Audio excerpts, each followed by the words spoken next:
voy a ser el moderador de este evento. Hoy estamos hablando de la importancia de mantener sesionado el Congreso de la República en época de crisis. Contamos con dos destacados expertos y les quiero introducir rápidamente a nuestros dos invitados. Es por uno John Mario González, columnista de diario El Tiempo, analista y miembro del Consejo Superior de la Universidad Central, con 24 años de experiencia en diferentes países, incluido el desempeño laboral en organismos internacionales, entidades del orden nacional y la docencia universitaria. Maestro en Gobierno y Asuntos Públicos, así como maestro en Estudios Políticos, Económicos e Internacionales, entre otros títulos académicos. Es comunicador social y periodista. Ha publicado y editado varios libros, como por ejemplo el libro Partidos, Reformas y Gobernabilidad en Colombia. Bienvenido, John Mario González. También contamos con la presencia del doctor Carlos Ariel Sánchez, ex registrador nacional del Estado Civil, abogado de la Universidad de Rosario, doctor en Derecho de la Universidad de Navarra y con estudios postdoctorales en la Universidad de Turín. Anteriormente se había desempeñado como magistrado del Tribunal Administrativo de Cundinamarca y Contralor de Bogotá. Fue magistrado y presidente del Consejo Nacional Electoral. También se ha desempeñado como catedrático en varias universidades de la capital del país y cuenta con una amplia obra de escritos en torno a temas electorales. También doy la bienvenida al doctor Carlos Ariel Sánchez. Muchísimas gracias.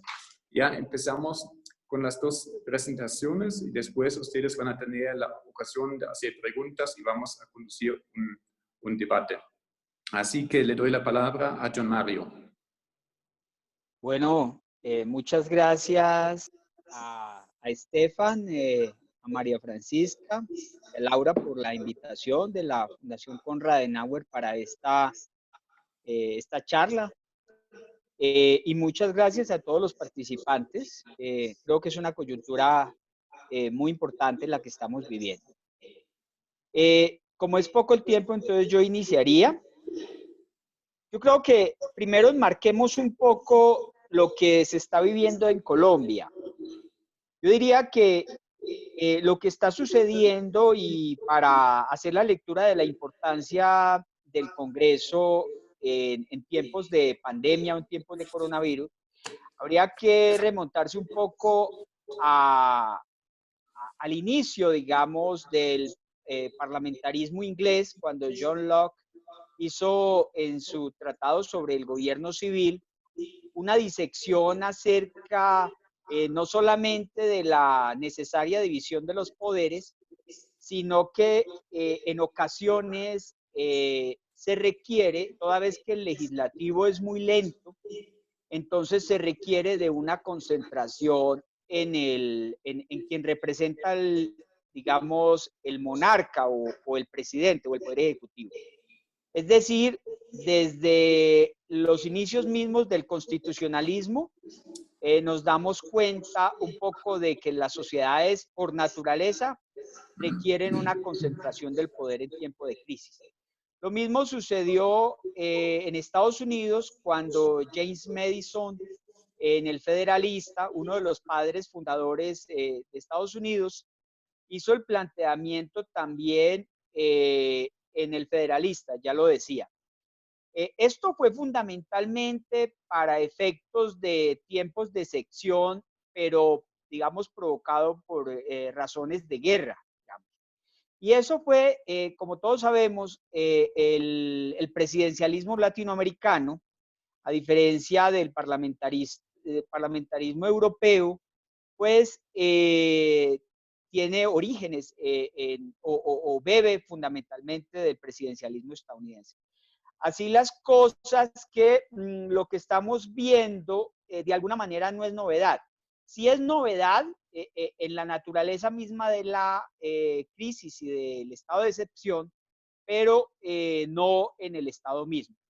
Ahora, para afrontar la situación, lo que hemos visto en materia de Congreso y de la necesidad misma de que el Congreso se convierta en un, digamos, en un apropiado balance en los check and balance, son los pesos y contrapesos de la democracia, es que todos los congresos en América Latina de una u otra manera se han ajustado a las circunstancias aprobando las sesiones virtuales. Varía un poco es el grado. Por ejemplo, los países pequeños como Dominica, como Jamaica, como, bueno, no sé, El Salvador, República Dominicana y demás, muchos de ellos se han aprobado las sesiones virtuales, sin embargo, se realizan sesiones presenciales. Las distancias y demás lo permiten. En el caso de los países más grandes, difiere un poco, hasta la semana pasada son los datos que tengo, pero digamos fundamentalmente los países más avanzados en la aprobación del trabajo remoto del Congreso de la República son Brasil, Chile, Ecuador y Paraguay. En algunos de ellos incluso pues se ha llegado a la aprobación de lo que es la votación de iniciativas de ley en sesiones incluso mixtas, con algunos parlamentarios con trabajo remoto y algunos con trabajo presencial. Los otros países como Argentina, Bolivia, Colombia, Honduras, Panamá y Perú, digamos que se están adaptando a las nuevas circunstancias. Pero en términos generales, en ningún país, digamos, se está negando la circunstancia. El único país, digamos, que de plano está rechazando un poco las medidas de confinamiento y demás es Nicaragua, y en ese caso, pues el Congreso está trabajando fundamentalmente de manera presencial, pero facilitado por lo que decíamos, por una particularidad geográfica, y es que es un país, digamos, pequeño en extensión. Ahora bien, como ya lo decíamos, el control político durante la pandemia es natural de lo que es la democracia misma o la división de poderes. Si bien en un primer momento se requiere de la concentración del poder por una reacción natural, y es que cuando un enemigo ataca a la nación, rápidamente la nación digamos, se concentra en la búsqueda de un líder y asustada, pues mira a quien simboliza la resistencia contra el enemigo. Como decía, eso se ve con claridad en el caso de los tiempos de guerra o las declaratorias de guerra. En Estados Unidos, por ejemplo, en los atentados del 11 de septiembre, en lo de la actuación de Franklin Delano Roosevelt, cuando los japoneses atacaron a Pearl Harbor y bueno, y demás. Pero entonces eso no impide, en todo caso, pensar que en el caso del coronavirus, la crisis o la crisis de la pandemia ha llevado a un consecuente incremento del poder del presidencialismo en América Latina. En algunos casos con países con una institucionalidad muy débil y en otros con una institucionalidad un poco más fuerte. Y en algunos casos ha desplazado la agenda, bueno, en algunos casos no, casi en todos los casos ha desplazado la agenda al punto que en algunos países había unos liderazgos muy tenues y en este caso se han visto, digamos, incrementados esos liderazgos. En otros, por ejemplo, en el caso de México, donde el liderazgo de Andrés Manuel López Obrador lo llevaba a tener aceptaciones del 65%, ahora con el manejo de la pandemia se han visto disminuidas. Yo quiero insistir en que todavía, en todo caso, no hay, digamos, visiones concluyentes, porque estamos en el desarrollo de un fenómeno que nos puede incluso llevar a la pérdida de la democracia en varios países de América Latina. O nos pudiera llevar quizás a lo que plantean algunos estudiosos estadounidenses en un libro que se llama How Democracies Die, y es a un incremento del autoritarismo competitivo en América Latina. que son países, digamos, con ciertas marcas democráticas, pero que en el fondo no son democráticos. Entonces, el planteamiento es que esto, digamos, aún no se sabe dónde va a terminar, puede incluso llevar a una pérdida de democracia en varios países de América Latina. Ahora bien, ya para concentrarse en el caso colombiano, tampoco, digamos, la excepción es una novedad en el caso colombiano. El constitucionalismo colombiano lo ha previsto y lo hemos tenido. Uno de los últimos momentos, digamos, de cierre del Congreso o de excepción que derivó en una situación de orden público y de cierre del Congreso fue en el 1949 cuando Mariano Ospina Pérez cerró pues el Congreso en octubre, noviembre de aquel año. Eso ha llevado a que en lo fundamental, yo diría que la justificación de la actuación remota del Congreso, y como correctamente lo ha dicho Alfonso Gómez Méndez, es ese artículo incorporado en la Constitución del 91, pero que deviene, pues, como lo decía, de previsiones en el constitucionalismo colombiano por estados de excepción, pues, previos. Es el artículo 140, que señala que las cámaras podrán, por acuerdo entre ellas, trasladar su sede a otro lugar y en caso de perturbación del orden público podrán reunirse en el sitio que designe el presidente del Senado.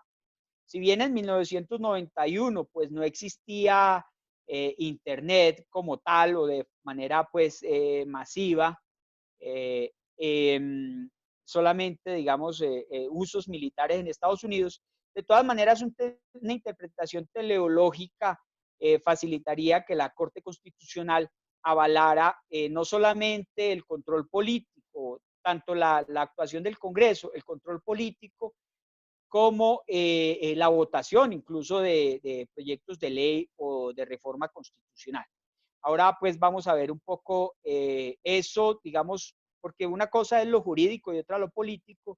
Desde el punto de vista de político, yo creería que es muy difícil que el Congreso vote en estos escasos menos de 2 meses que le faltan para culminar sus sesiones ordinarias, proyectos de ley o de iniciativa constitucional, pero bueno, al menos teóricamente, yo creo que sería una posibilidad en el entendido de que la Corte Constitucional muy seguramente avalará digamos, esa función del Congreso en estos tiempos. Ahora, las sesiones virtuales del Congreso no solamente son, digamos, uno entendería, forman parte o serían exequibles o se entendería naturales en esta época en virtud del artículo 140, sino también del artículo 214, numeral 3, que señala que durante los estados de excepción no se interrumpirá el normal funcionamiento de las ramas del poder público. O lo mismo el artículo 215, el cual se ha invocado para, digamos, declarar el estado de emergencia económica y social, que le asigna funciones al Congreso, funciones específicas al Congreso de la República en el marco de ese estado de excepción. Ahora bien, aún y a pesar de las dudas, pues porque esto es un proceso que está en construcción, el presidente de la República, como todos saben, el 28 de marzo del año en curso, decretó digamos, o expidió el decreto legislativo 491 del 28 de marzo, por el cual se autorizó, digamos, las sesiones virtuales para las corporaciones públicas. Eh, Sigue, sin embargo, el debate de tipo jurídico en cuanto a que, digamos, si el presidente tiene la facultad de modificar una ley orgánica vía decreto legislativo o no. Eso es un debate, muy posiblemente sí, porque hay algunos que arguyen que no está modificando, sino llenando un vacío de la ley quinta de 1992. Pero, digamos, para de pronto hacer una lectura, me atrevería a decir, un poquito más integral de lo que es el papel del Congreso en esta época, yo complementaría con una interpretación política. Y es que, digamos, en todo caso, ya lo decía, para el control político, pues las circunstancias están dadas, pero para votación de proyectos de ley y de reforma constitucionales, no hay todavía una directiva de la presidencia del Senado de la Cámara sobre cómo votar.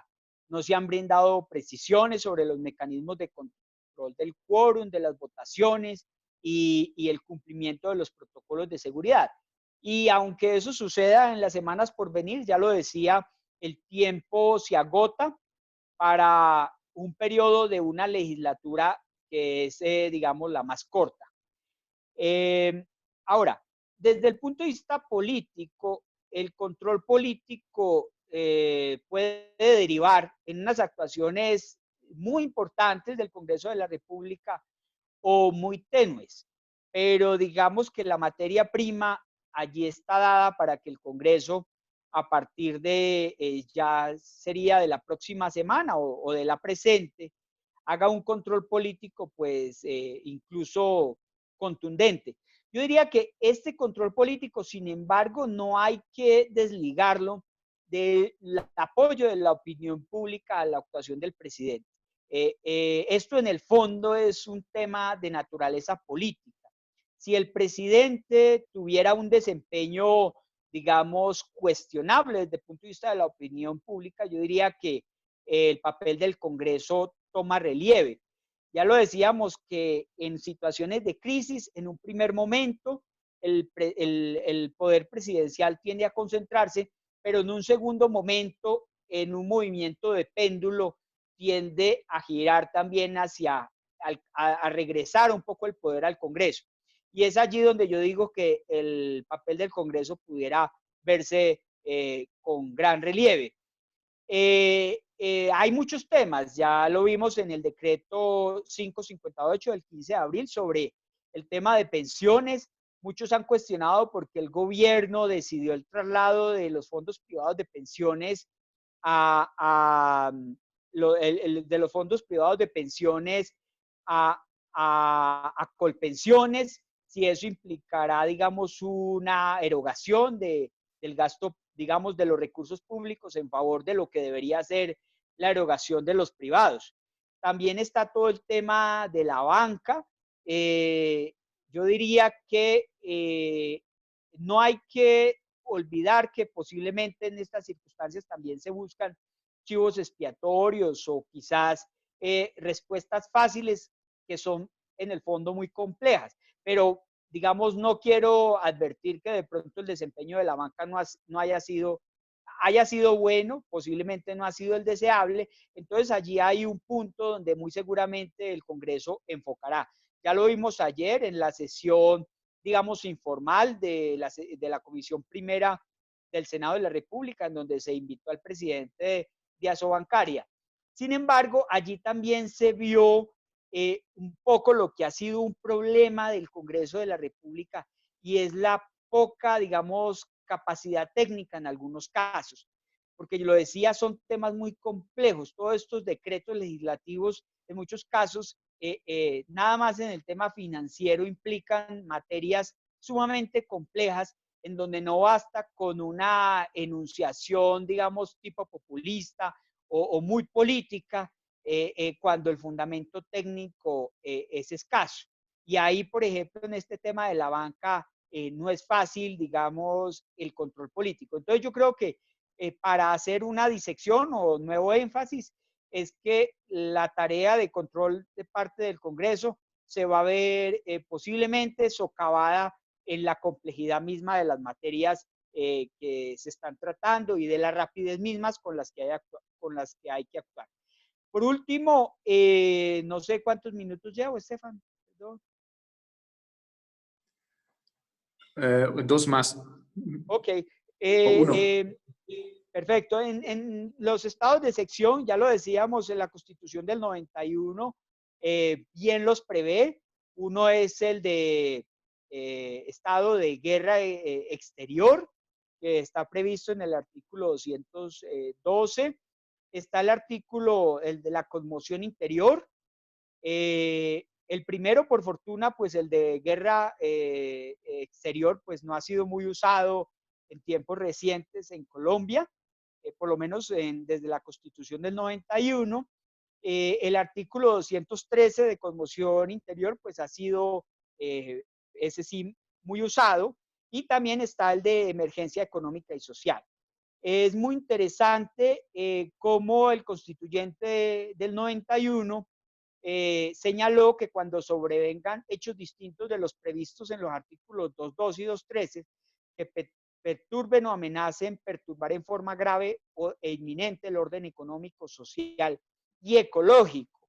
Pues ahí, naturalmente, esto, digamos, pudiera interpretarse como una perturbación ecológica, sanitaria, que deriva también en una inminente perturbación. De hecho, lo es del orden económico y social. Entonces, en pues digamos, para redondear, el Congreso entonces tiene una clara, digamos, actuación en el marco de este estado de excepción y de esta pandemia, pero se verá, digamos, realmente balanceado, sopesado, ya lo decía, por algunos temas de orden jurídico, pero sobre todo de orden político y de capacidad técnica. Pero quisiera enfatizar en algo que me parece clave e importante, y es que estamos caminando en digamos, en un sendero donde requerimos de vaquiano, donde no hay claridades. Y esa falta de claridades, digamos, al menos gruesas de lo que está pasando y de lo que puede ser la hondura de la crisis, lo puede uno incluso ver en el decreto 417 del 17 de marzo de la Declaratoria de Emergencia Económica y Social. Si ustedes miran en ese decreto, en los considerandos y la justificación económica de la decisión tomada, decía, se estima que el nuevo escenario macroeconómico podría inducir un deterioro en el balance del gobierno nacional central de más de 3 billones de pesos, equivalentes al 0.3% del PIB, o se estimaba que en algunos casos el 0,3% del PIB, es decir, unos 6 billones de pesos. Cuando vemos las previsiones del Fondo Monetario Internacional de una caída en Colombia de la economía del 2,4%, e incluso la de Desarrollo ayer de una posible caída incluso hasta el 7,9%, tenemos que estimar que hay posibilidad incluso de que sucedan algún tipo de perturbación del orden público vía, digamos, el desconocimiento de las medidas o una insatisfacción ciudadana con las medidas tomadas. Y allí la actuación del Congreso puede ser incluso requerirse de forma mucho más contundente. Yo hasta ahí por ahora señalaría eso. También que la ley 137 del 94 de estados de excepción, pues nos da aún más claridad un poco sobre lo que es la hoja de ruta del Congreso de la República. Pero yo diría que grosso modo esos serían los temas, digamos, que contextualizarían digamos, la actuación o la importancia del Congreso en los tiempos del coronavirus. Muchas gracias, John Mario. Vamos a profundizar después un poquito más en el debate. Mirando el reloj, pasamos directamente a la segunda intervención y le doy la palabra a Carlos Ariel. Bueno, muchas gracias y muy buenos días a todos y a todas. Pues como ha destacado John Mario, los estados de excepción no son nuevos ni en la Constitución, ni en el mundo, ni en la historia, ¿no? Realmente se remontan a los estados donde el emperador romano se revestía de poderes de dictador, o los reyes romanos se investían de poderes de dictador para enfrentar básicamente la guerra. Nuestra tradición de los estados de excepción, pues desde el Estado unitario, o sea, desde 1886, se remonta al artículo 121 de la Constitución Política, ese estado de excepción de la Constitución Política de 1886, que estuvo vigente hasta 1991, no tenía límite distinto del derecho de gentes.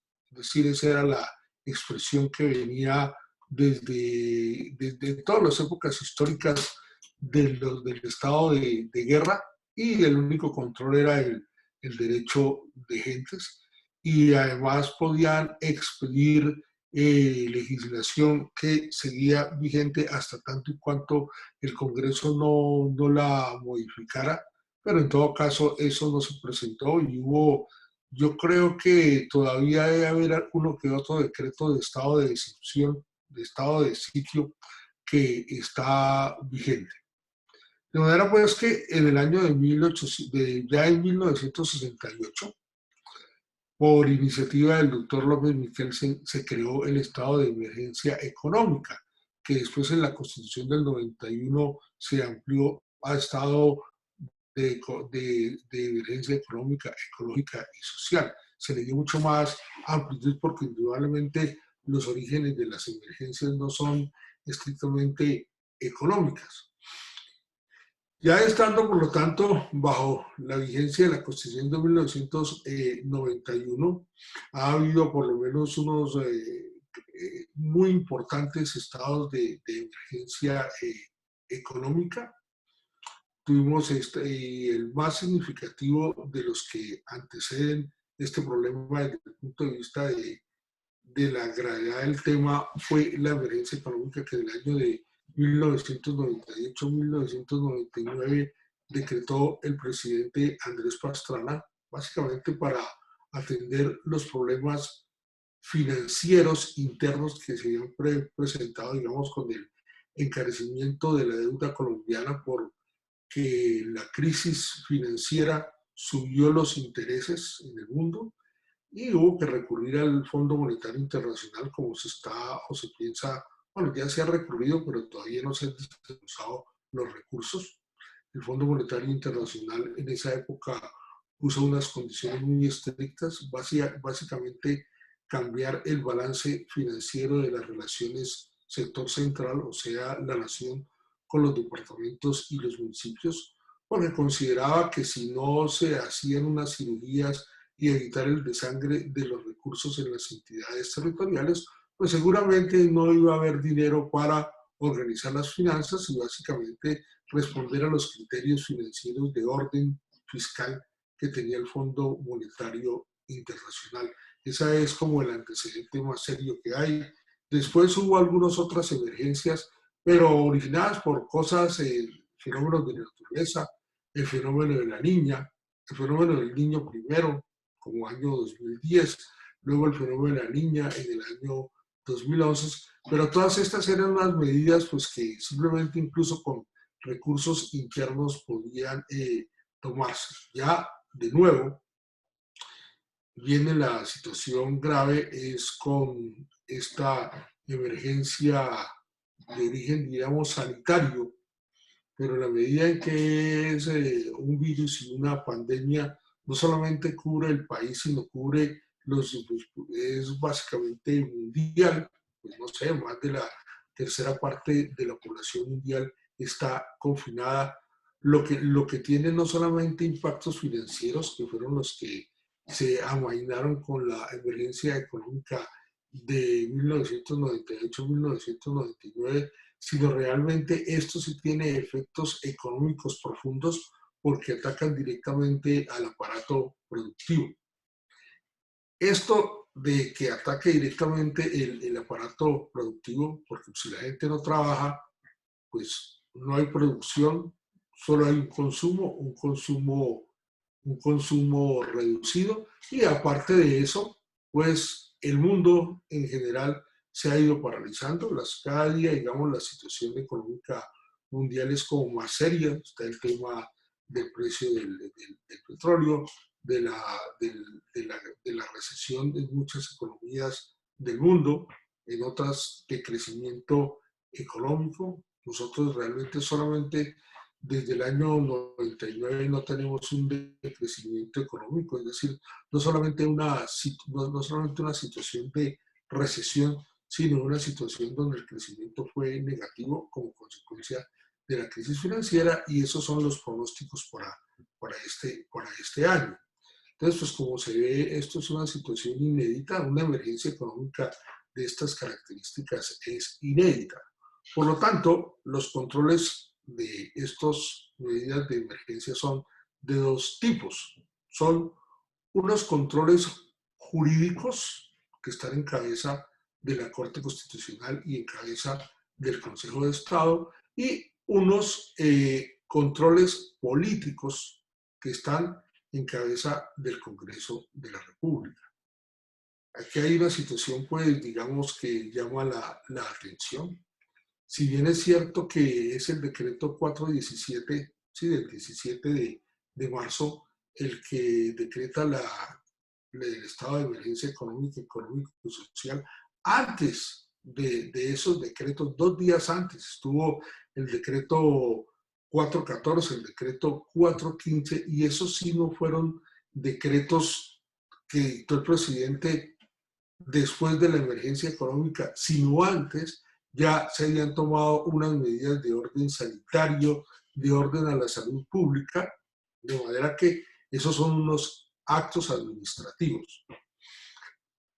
A su vez, si bien es cierto y ya se ha dicho que la Corte Constitucional se va a tomar su tiempo revisando los decretos con fuerza de ley, los decretos legislativos que se han expedido a lo largo de este mes largo de la emergencia económica, a su vez hay una serie de decretos que son de naturaleza administrativa. ¿Por qué razón? Porque el presidente está revestido de facultades legislativas, pero las leyes son susceptibles, y los decretos con fuerza de ley son susceptibles de reglamentación por el gobierno, de reglamentación por la administración, y este control está en cabeza del Consejo de Estado. Y el Consejo de Estado tiene suspendidos los términos de las acciones de nulidad, que es el medio de control de este tema. De manera que podemos llegar a una situación paradójica, donde aunque haya un control constitucional, los decretos han sido desarrollados administrativamente y por lo tanto su control puede demorarse, o seguramente abrirán los términos para el control de esos decretos. De manera que nuestro sistema de control de legalidad, que tiene el de constitucionalidad, además encabeza no solamente la Corte Constitucional, sino el Consejo de Estado de Constitucionalidad y Legalidad de actos administrativos, es ahí algo que vamos a ver que resulta, porque una revisión de las distintas normas lo que le da a uno a pensar es que sí hay bastante materia de reglamentación de leyes anteriores o de los mismos decretos que expedió el Congreso, que se puede llegar a quedar sin control de legalidad. El segundo control, además del control de constitucionalidad y legalidad, que son pues uno mismo en cabeza de dos órganos, solamente que el uno es de actos administrativos y el otro de decretos legislativos, es el control político. Realmente, como dijimos, en el año de 1991, cuando se modificaron los estados de excepción, la gran preocupación era el control político, porque estamos viendo cómo de la Constitución de 1886 el único límite que tenía era el derecho de gentes, y el derecho de gentes es lo que llamamos hoy el derecho internacional humanitario. O sea, eso era básicamente el único control que tenía el estado de sitio.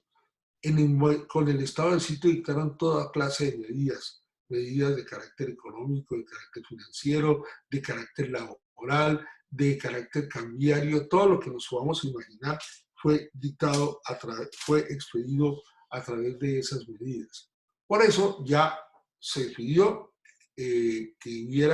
se pidió por el constituyente, y así lo decretó, que hubiera un control político del Congreso, de los estados de excepción.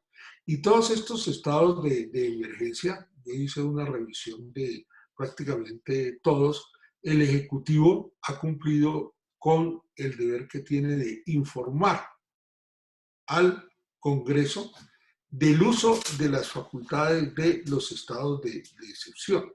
Y entonces, además de que ha cumplido pues con esa disposición, pues se ha sometido estrictamente a la ley 137 de 1994, que es la ley de los estados de excepción. La ley de los estados de excepción tiene una serie de disposiciones sobre el informe, la convocatoria que se debe hacer al Congreso si no está reunido, y lo que pasa es que la coyuntura ha dado el control político, porque aunque bueno, el Congreso puede reunirse en caso de emergencia en cualquier sitio, resulta que no estaba previsto esta posibilidad del control virtual, porque digamos el control político desde el punto de vista de los debates es factible, y diríamos incluso que el control político ha tenido efectos porque el presidente de la República ayer ya expresó, digamos, una inquietud por el manejo que han hecho los bancos de los dineros que tienen para nada más ni nada menos que hacer los préstamos que se requieren para que se puedan pagar nóminas, para que las industrias no se paralizan, e incluso por algunos aspectos que tienen que ver con pequeños empresarios, pequeños tenderos, que todos ellos deben recibir la ayuda que corresponde. De manera pues que el control político se está haciendo, creo que es efectivo. De otra parte, lo que se ve en el equilibrio de poderes y el check and balance, pues indudablemente el Congreso está cumpliendo su función en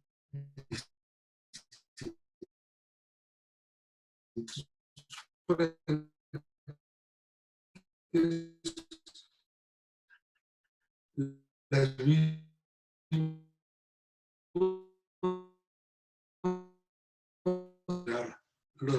estas medidas. Lo que pasa es que, claro, tenemos que ser conscientes que esta es una situación que cambia todos los días. La economía mundial está deteriorándose todos los días y la situación aquí en Colombia también se deteriora todos los días. De manera que seguramente, pues, a pesar de que ya terminó el primer estado de excepción, el gobierno lo puede hacer hasta por 90 días, no hasta 3 meses en el año, pero no consecutivos, hasta 30 días en periodos no consecutivos, de manera pues que es para que dure de situación. Si uno ya pensara un poco más en qué otras cosas han sucedido y qué otro tipo de controles se puede hacer, pues la misma ley lo trae. La ley trae claramente la posibilidad no solamente de recibir unos informes, de hacer un control político, sino puede derogar o reformar con la capacidad legislativa que tiene el Congreso los distintos decretos que ha expedido el presidente de la República, y puede derogarlos o reformarlos. Esa posibilidad solamente no es factible en aquella clase de materias sobre los cuales hay decretos en esta excepción, que son materias de crédito público, todo lo que tiene que ver con la iniciativa del gasto, reasignación de recursos, baja de aranceles que ha hecho el gobierno, o sea, lo que es el tema del crédito público, el tema de los aranceles, son medidas que son de iniciativa privativa del presidente de la República. El presidente de la República también ha introducido como algunas modificaciones en planes ya vigentes. La iniciativa del plan también es una iniciativa del presidente de la República. Los traslados presupuestales, ahí ha habido unos traslados presupuestales. Los traslados presupuestales también son de iniciativa del Ejecutivo. De manera que hay unas materias muy importantes que son definitivas, que escapan a la posibilidad de que el Congreso haga modificaciones. El tema este que se ha debatido del paso de unos pasivos, porque unas pensiones que deben los fondos de pensiones a unos pensionados en el futuro, esos son pasivos que ellos tienen. Esos pasivos están respaldados por sus activos, es decir, por las cuotas, las primas, los descuentos, las contribuciones que han hecho todas estas personas. Esos pasivos los está asumiendo hoy el gobierno. Entonces la pregunta es hasta dónde están las facultades, porque esto ya no es un tema de una transferencia interna, sino un tema mucho más de fondo de crédito público, que es asumir unos pasivos, ¿sí? Y con esos pasivos tiene que financiar el futuro de unas pensiones.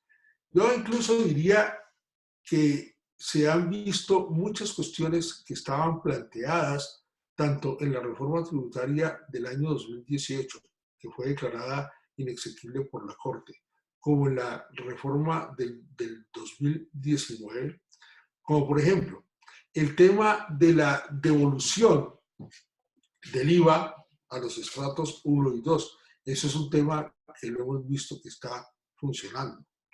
El otro tema que lo intentó hacer en la reforma tributaria y que lo hizo en los estados de excepción de gravar las pensiones.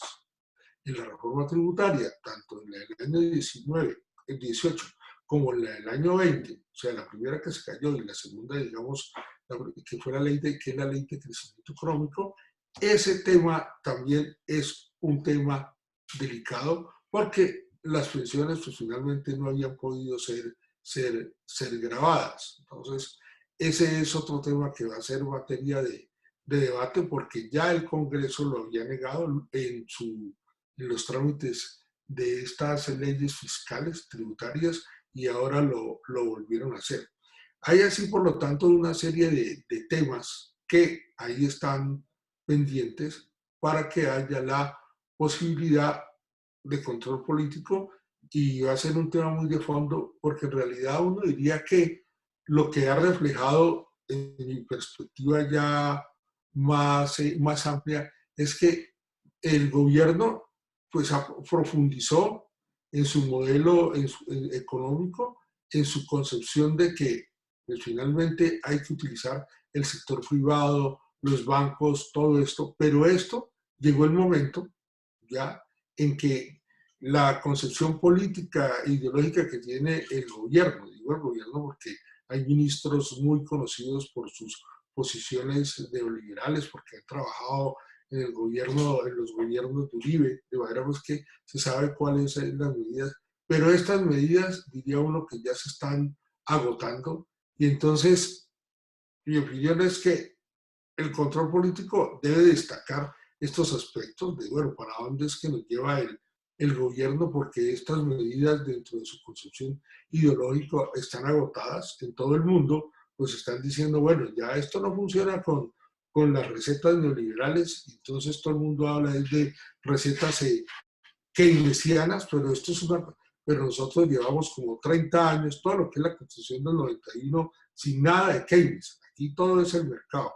De manera pues que eso es como básicamente lo que se ve, y seguramente el debate político tiene que es profundizar en, bueno, cuál es el modelo económico y el modelo de Estado al que nos van a llevar a través de un estado de excepción, ¿no? Que es el estado de la emergencia. ¿Y cuál es el papel del Congreso? Porque aquí esto es de definiciones políticas. Ahí sí es, bueno, ¿cuál es el papel del Congreso frente a la crisis? Tiene que ser un papel político, de definición política, de definir cuáles son las posiciones frente a la economía y frente a la sociedad en una crisis que no va a durar, según parece, menos de un año. No sé si me queda tiempo ya. Sí, yo pienso que vamos a entrar en el debate porque ya están llegando las primeras preguntas. Yo les quería dar las gracias por ponernos en el contexto. Esa pregunta que usted mencionó, la última, ¿no? Que en la época de crisis, en esta época, en el estado de emergencia, ¿cómo cambia el sistema y a qué sistema económico-político nos puede llevar esta crisis? Es un tema sumamente interesante. Ustedes también nos han puesto en el contexto institucional y histórico. Los dos ponentes coinciden que, pues, institucionalmente todo va bien, todo funciona, todo está en orden, el control político del Congreso se está haciendo, se ejerce, el gobierno está informando. No obstante, también hay unas preguntas abiertas, ¿no? Por ejemplo, la legitimidad de sesiones virtuales del Congreso, si las leyes que se votan de manera virtual pues, también son constitucionalmente vigentes. Hay un montón de preguntas en relación con eso. Quería pasar a unas preguntas que nos han planteado aquí, que tienen que ver con el poder legislativo del Congreso. Estuvimos hablando del poder legislativo y también del poder o del control político que tiene que ejercer. Primera pregunta es,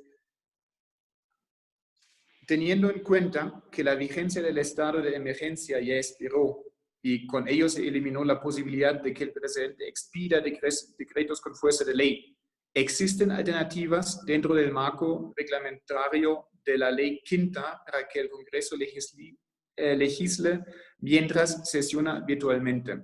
O sea, la legitimidad de votaciones virtuales. Esta pregunta la quería pasar a John Mario. Y la segunda, a lo mejor, ¿qué sucede con los decretos expedidos durante estado de emergencia cuando este expira? Esta pregunta la quería pasar a usted, Carlos Ariel, pero empezamos con la primera. John Mario. Pues mira, aquí hay una, digamos, la respuesta quiero hacerla, en responderla en la complejidad que corresponde. ¿Por qué? Porque legislar en realidad en esta coyuntura, pues es una decisión política del Congreso. Vuelvo y digo, yo creería que la Corte Constitucional va a avalar tanto la facultad señalada en el artículo 140 de la Constitución como digamos, lo señalado en el artículo, en el decreto 491 que avala las sesiones virtuales.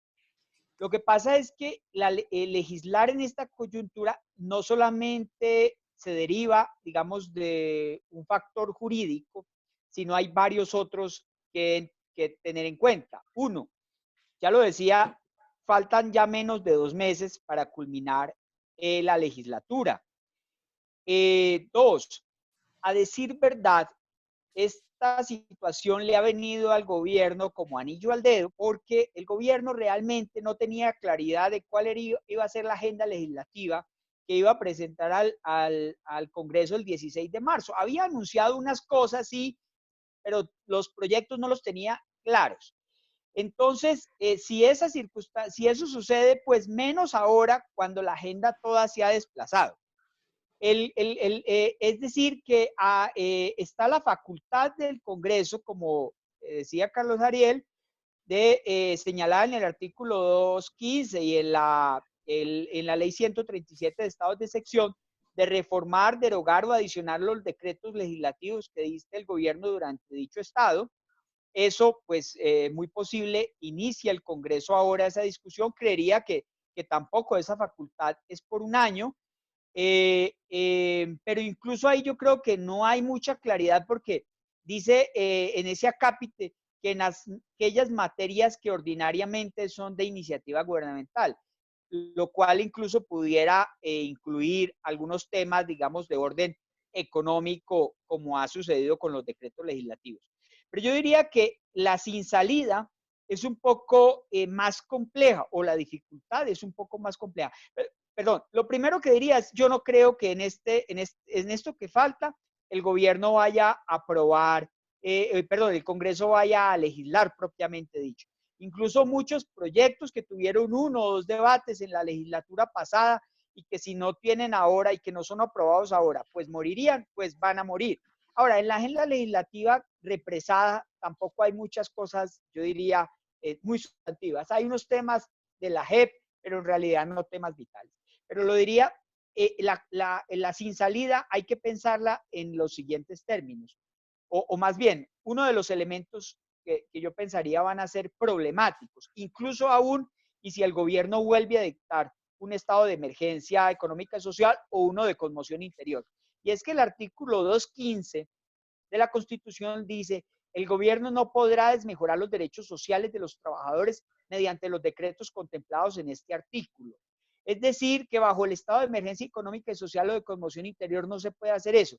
Y ahora en junio nos vamos a ver con que las empresas del país se les van a exigir el pago de las primas. ¿Y con qué dinero van a hacer? Entonces el Congreso debería entrar a analizar temas de esos y esos cuellos de botellas que yo los veo muy complicados de resolver. Señor Carlos Ariel, ¿qué suceda con los decretos expedidos durante estado de emergencia cuando se expira? Bueno, digamos, hay que distinguir los dos temas que dijimos, ¿no? Los que son de facultades del Congreso, que el Congreso tiene la competencia general de expedir leyes en todas las materias, salvo aquellas que son de iniciativa del gobierno. Si uno hace un análisis, aquí los decretos que tienen más impacto son los decretos que ha expedido el gobierno y que usualmente son de esa iniciativa. El artículo 49 dice, el Congreso podrá, durante el año siguiente a la declaratoria de emergencia, reformar, derogar o adicionar decretos legislativos que emite el gobierno durante dicho estado en aquellas materias que ordinariamente son de iniciativa gubernamental. Lo que pasa es que hay una serie de medidas que son complejas. Por ejemplo, los impuestos. Los impuestos que también los ha creado rigen, dice el artículo 47 de la ley estatutaria de los estados de excepción. Durante el estado de emergencia, el gobierno puede establecer nuevos tributos o modificar los existentes. En estos casos, las medidas dejarán de regir al término de la siguiente vigencia fiscal, salvo que el Congreso durante el año siguiente les otorgue carácter permanente. ¿Eso qué quiere decir? Que esos impuestos que pusieron a las pensiones y a los salarios altos, aunque en principio van, parece que hasta julio, en todo caso, una vez ya definitivamente si vayan hasta julio, pues no habría necesidad de modificarlos. Pero si el gobierno llega y decreta de nuevo el estado de excepción, porque lo puede hacer, son hasta 90 días en periodos de 30 días durante el año. ¿Qué es lo que va a pasar entonces? Que durante ese tiempo, si el gobierno prorroga esos decretos, pues ya para el año entrante pueden, dentro del año siguiente, esos decretos indudablemente pueden ser derogados y pueden ser modificados. Los otros temas que hemos mencionado pues son aquellos temas de naturaleza sanitaria, las medidas sanitarias. Incluso hay un tema en el que no hemos profundizado y que han advertido incluso un poco tímidamente la Corte Interamericana de Derechos Humanos. En los derechos de excepción, en los estados de excepción no se pueden suspender los derechos. Solamente se pueden restringir los derechos. Indudablemente hay una línea muy tenue entre la restricción de los derechos y la suspensión de los derechos.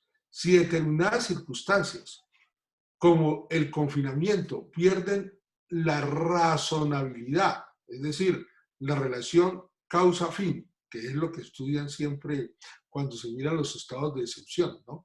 Que las medidas deben ser proporcionales y adecuadas para los casos, para atenuar o resolver la crisis, pues ese es uno de los temas más delicados y que van a suscitar un gran debate y seguramente en la Corte, porque la Corte se va a demorar un poco y al demorarse un poco, pues estará viendo las consecuencias del confinamiento desde el punto de vista económico que afecta a toda la sociedad y tendrá que hacer los juicios de proporcionalidad y de razonabilidad a ver si en realidad se ha no solo restringido el derecho, sino se ha suspendido, porque en estos días leí una comunicación de la Corte Interamericana donde pues no define el tema, pero empieza ya a llamar a los países que suscribieron el Pacto de San José en que tenga cuidado hasta dónde van esos temas.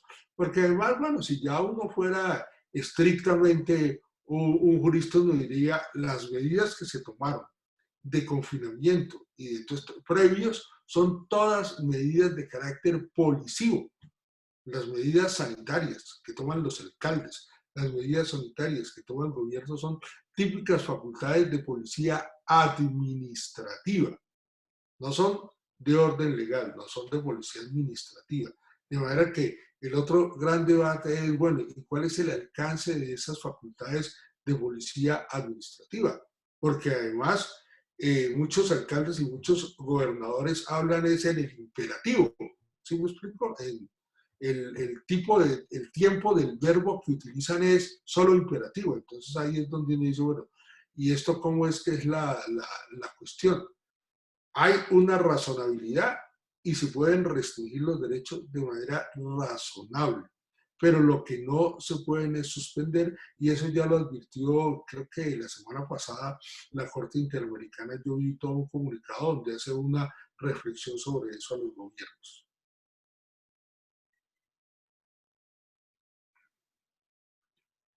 Tengo dos preguntas más para usted, señor Carlos Ariel. Una es como en este contexto, con los desafíos que tiene el Congreso, una pregunta es, ¿será posible que el Congreso prefiera retomar sesiones presenciales para darse la posibilidad de legislar? Esa sería una.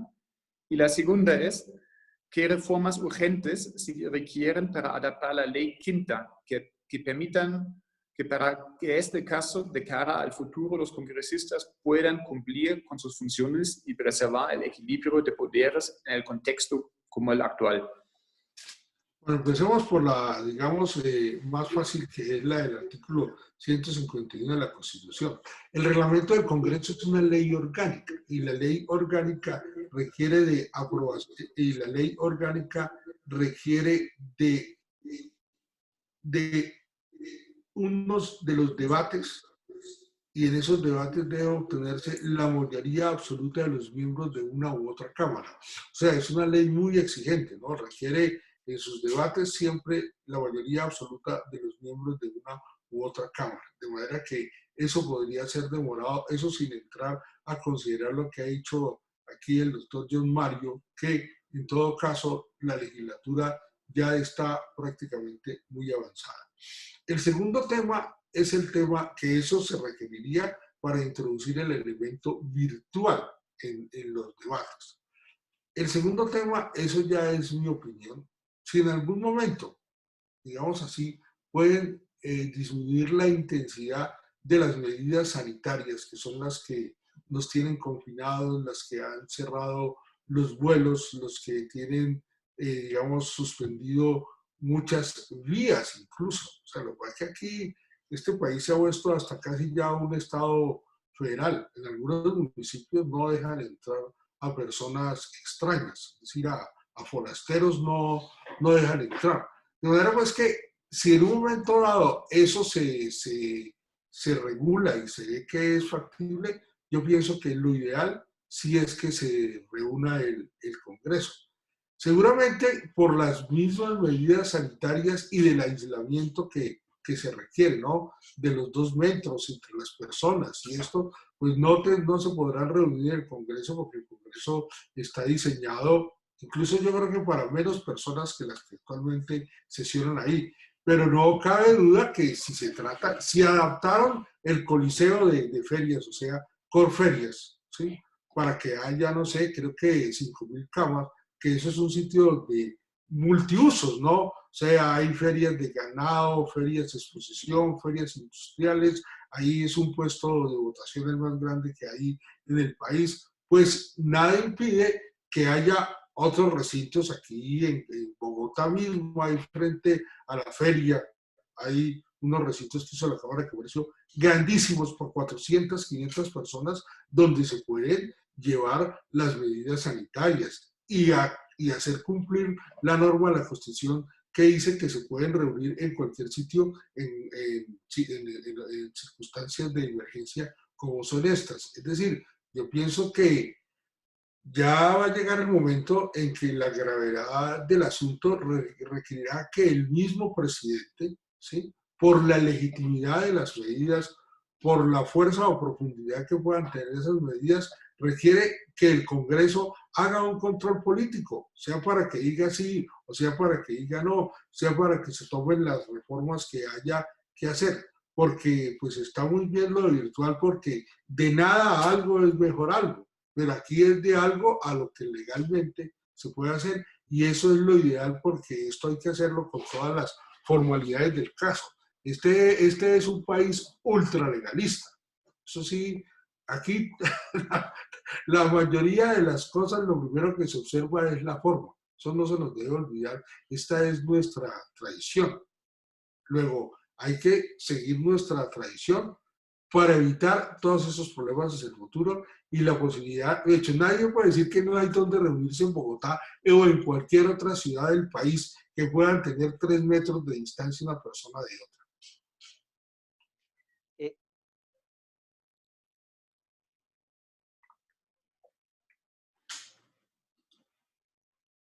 Por Estefan, la crisis, ¿no? Vemos una situación donde ahora obviamente el presidente está manejando la crisis, está decretando los decretos legislativos.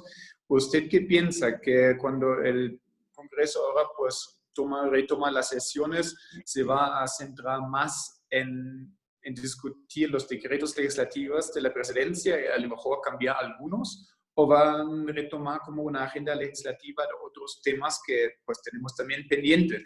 Y tengo aquí también una pregunta acerca de eso. ¿Cuáles, en su opinión, son los temas más importantes en los que debería concentrarse el Congreso en el marco de la pandemia? ¿Para mí o para...? Ese va para don Mario. Gracias. Mira, yo solamente quería agregar a la explicación pues muy abundante de Carlos Ariel sobre el tema de las reuniones presenciales. Eh, hay unos, digamos, hay algunos países como Chile, por ejemplo, donde, o Brasil, donde se está, perdón, Brasil, donde se están implementando las sesiones virtuales y presenciales. Es decir, la virtual tiene la misma validez que la presencial. Pero aquí hay un tema, digamos, realmente para qué se reúne. Yo creería que habría una dificultad enorme porque, por ejemplo, para parlamentarios que vengan de Leticia, Puerto Carreño, habría que fletar unos vuelos para estas personas y otras partes del país los parlamentarios tendrían que hacerse a viajes de 15 horas por tierra, no sé. El gasto posiblemente, si todos se les asigna un avión, pues sería a los de la Guajira, a los de la costa sería muy difícil, pues sería muy costoso. ¿Para qué? Para hacer el control político que virtualmente pueden hacer o para, digamos, intentar legislar. Pero ya lo decía que para adoptar, digamos, normas de ley o incluso explorar reformas constitucionales, pues en este momento no hay realmente la posibilidad, está muy difícil. No solamente por la incertidumbre de la definición que haga la Corte Constitucional, sino porque además, ya lo decía, la legislatura va a terminar. Bien, yo solamente quería agregar eso a la... Ahora, pasando a la otra pregunta sobre qué temas debería concentrarse en el Congreso, Estefan, es básicamente, yo diría Sí, que sigue. haciendo alusión a que el gobierno no tenía claridad en cuanto a la agenda legislativa antes del inicio del periodo de esta legislatura, del segundo periodo de esta legislatura. Y además, teniendo en cuenta que la agenda ha sido desplazada por el tema del coronavirus y que eso tiene unos desafíos enormes, yo diría que fundamentalmente el Congreso se va a dedicar a los temas económicos derivados de allí y a los otros temas, digamos, no solamente económicos, sino todos los temas pues derivados de allí. Pero incluso el gobierno va a tener que pensar muy posiblemente una reforma tributaria para discutir a partir de julio. Entonces uno pues no requiere de mucho esfuerzo para adivinar que ese muy posiblemente va a ser uno de los temas. Y para dejar en vigencia algunas de las temas, digamos, que el gobierno pues seguramente va a presentar al Congreso de las medidas económicas que has tomado. Porque recordemos que hay una de las medidas que ya expiraron, que no requieren que el Congreso las aboque para, digamos, darles una vigencia permanente. Por ejemplo, los subsidios, las transferencias monetarias, eso ya digamos, feneció como hecho. Entonces, yo diría que el Congreso va a tener digamos, va a ser un asunto sumamente complejo en abocar el estudio, sobre todo de temas económicos, que aún no se sabe incluso la profundidad de los mismos, ¿no? Yo lo decía que no sabemos realmente cuál es la hondura de la crisis que nos va a dejar esto, o si incluso en algún momento vamos a requerir una ayuda política del Congreso para sopesar los caminos inexplorados que hemos recorrido como país y como sociedad. Muy bien. Mirando el reloj, se va acabando el tiempo y antes de pasar a las reflexiones finales, les quisiera hacer una última pregunta muy concreta y a lo mejor la pueden contestar de manera muy corta y precisa. Pregunta, ¿qué pasará con el Congreso durante el funcionamiento de la Comisión Legislativa para la Paz? O sea, durante este año de la pandemia. No sé quién la puede contestar. Bueno, yo pienso que las comisiones han estado funcionando virtualmente, es decir, nada impediría que funcionaran virtualmente la Comisión Legislativa para la Paz. Digamos que la agenda de los congresos en los países de América Latina han sido subsumidos fundamentalmente por el tema de la pandemia. Pero curiosamente, en el caso colombiano, uno de los temas que ha tenido, digamos, tratamiento distinto ha sido el de, por ejemplo, la muerte de líderes sociales, que va pues muy ligado a estos temas de la paz y demás. Recordemos que incluso de largo plazo tenemos un desafío enorme, no solamente por lo que significan las 212.000 hectáreas de coca para efectos de, digamos, o como gasolina del conflicto armado, sino que muy posiblemente los actores armados son los que en este momento estén sacando un dividendo de toda esta situación difícil.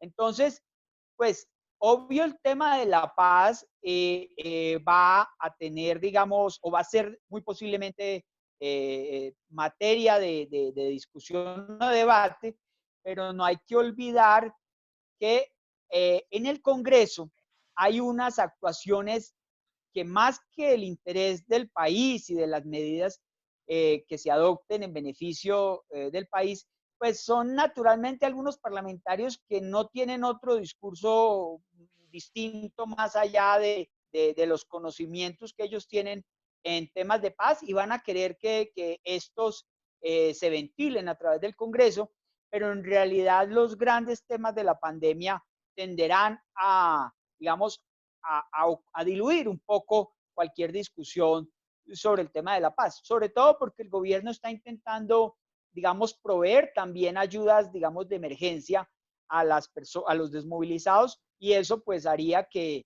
de pronto pues los otros temas relacionados con el cumplimiento de los acuerdos de paz pues no tomen tanta notoriedad en este momento.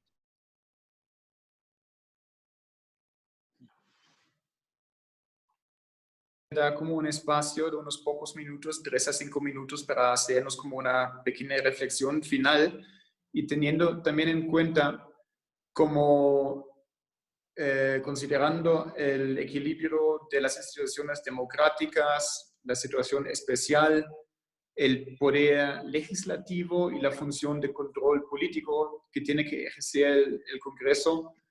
Desde su punto de vista, ¿vamos en buen camino? Y si no, ¿cuáles serían como los puntos claves para mejorar la situación? Si a lo mejor también podrían abordar esta pregunta en sus reflexiones finales y quiero dar la palabra primeramente a Carlos Ariel.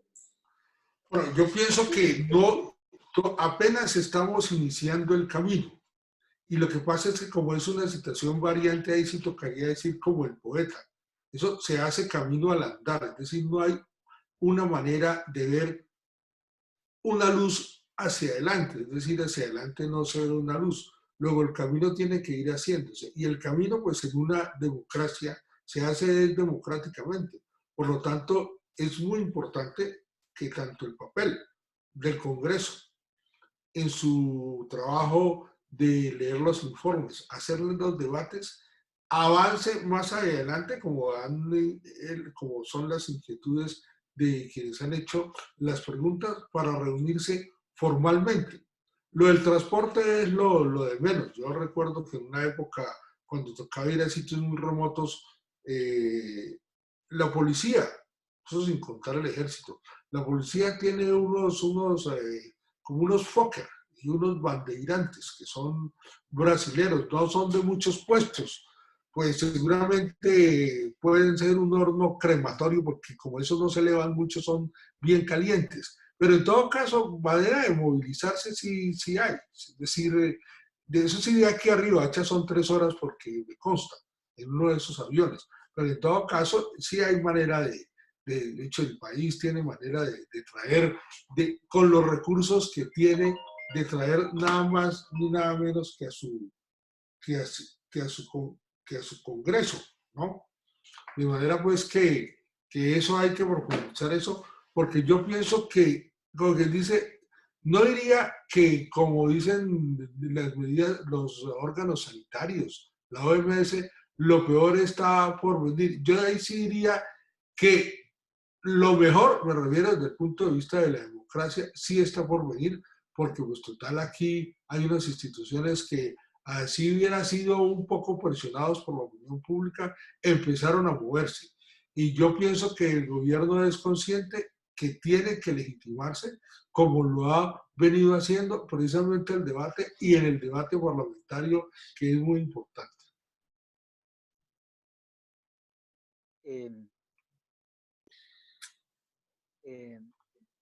¿Aló? Sí. Pues yo coincido plenamente con el doctor Carlos Ariel en el sentido de que esto es un camino pues inexplorado, difícil. Yo solamente quisiera, digamos, tomar un statement, una declaración ayer de las Naciones Unidas, en el sentido de que esta pandemia lo que puede provocar es una hambruna bíblica. Puede que pues no nos ocurra en Colombia algo de tal dimensión, pero simplemente, digamos, en un menor grado o algo similar, provocaría unas situaciones sociales de pérdida de control del orden público y demás, que arriesgarían la estabilidad no solo democrática, sino institucional.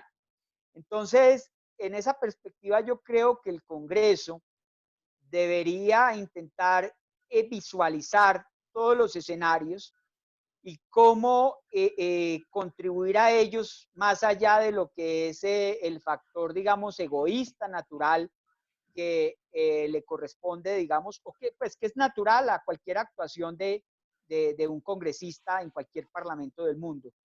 Yo creería que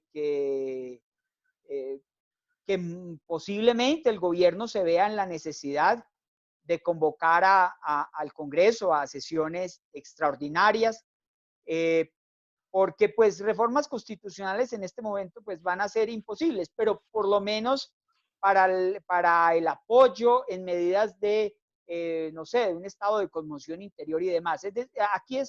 Yo estoy hablando en borrador realmente, muy, digamos, en intento de visualizar qué nos puede llevar este escenario, pero vuelvo, insisto, que en algunos países de América Latina la democracia puede ser uno de las pérdidas que ocurran. En Colombia, quizás por la estabilidad institucional que hemos mostrado y por los recursos, posiblemente no nos veamos abocados a ello, pero hay que visualizar todos los riesgos en el sendero pues, que se pueden prever. Bueno, muchas gracias. Nos hemos pasado un poco del tiempo previsto, pero ha sido un debate muy interesante. Quiero agradecerles mucho a ustedes, a los dos ponentes, doctor Carlos Ariel y John Mario, también a todos los oyentes y seguidores, los participantes, y también obviamente al equipo de la CAS que ha preparado este espacio. Muchas gracias. Nosotros como Fundación Política Alemana vamos a seguir acompañando el trabajo del Congreso colombiano. Es un debate que no termina hoy, es algo que tenemos que ver en el desarrollo de esta crisis, cómo funciona. También les digo que vamos a difundir el resultado de este debate en nuestras redes, o sea que bienvenidos, síganos en nuestras redes, en el Facebook, en Instagram, en el canal de YouTube de la CAS, y también si ustedes tienen más preguntas, dudas, inquietudes acerca de esta temática, también les ofrezco que nos hacen llegar sus preguntas, los conectamos con los dos ponentes y lo vamos a contestar de manera virtual a través de nuestras redes. Vamos a seguir la semana que viene, el miércoles, con la serie de expertos en casa de la CAS. Por favor, sigan nuestras redes, vamos a hacer el anuncio, unas nuevas temáticas. Y pues entonces, muchísimas gracias. Les deseo todo lo bueno, cuídense, quédense en casa y ojalá nos podamos ver de manera presencial lo más antes posible. Muchas gracias, que estén bien y cerramos la sesión. Bueno, muchas gracias, Estefan, y a ustedes. A todos allá en la casa. Gracias a ustedes. Muchas gracias, Esteban, María Francisca, Laura y a todos. Con mucho gusto.